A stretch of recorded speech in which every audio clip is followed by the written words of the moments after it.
বৃষ্টি হলে জল জমবে, ঠিক আছে, বন্যা পরিষেবা ঠিক আছে, কিন্তু এইভাবে বিদ্যুৎ পৃষ্ঠ হয়ে একের পর এক মানুষের মৃত্যু মিছিল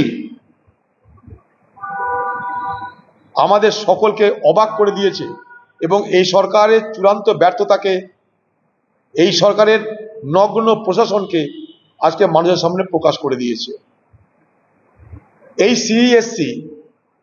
এই সিইএসসি পশ্চিমবঙ্গে বাণিজ্য করার জন্য কোটি কোটি টাকা তৃণমূল পার্টিকে ঘুষ দেয়, আমি দায়িত্ব নিয়ে বলছি। তাই পশ্চিমবঙ্গ বিদ্যুৎ পর্ষদের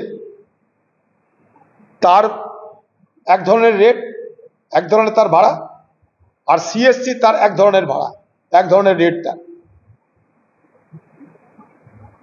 তৃণমূল পার্টিকে, তৃণমূল সরকারকে ঘুষ দেওয়ার বিনিময়ে সিইএসসি কলকাতার বুকে একচ্ছত্র রাজত্ব করছে।